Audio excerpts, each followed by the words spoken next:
The House is set to vote on a major proposal to overhaul Utah's mail-in voting systems.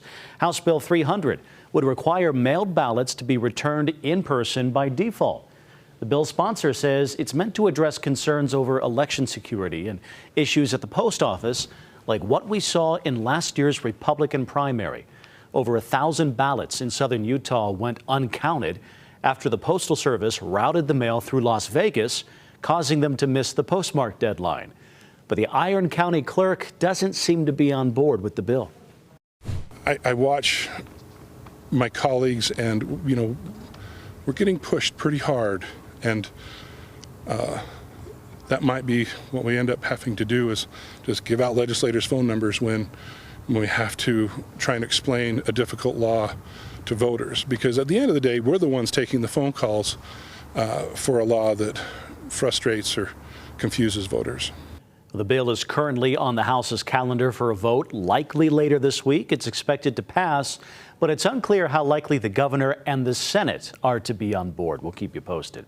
The Utah Governor Spencer Cox is facing calls to veto a bill that would regulate where transgender college students can live. The ACLU wants the governor to say no to House Bill 269. If made law, it would require transgender students to stay in dorms aligning with their sex assigned at birth. They could also live in a single room inside a co-ed dorm set up by the college or the university. Lawmakers passed the bill citing privacy concerns, but the ACLU says it erodes rights and fuels hostility. We reached out to the governor for a response. We have not yet heard back, but he has told ABC4 before that he supports the idea of the bill. A proposal to add runoffs to Utah's primary elections ran into a bit of a snag today. House Bill 231 would impact statewide and federal races, requiring a runoff if no candidate gets more than 50%.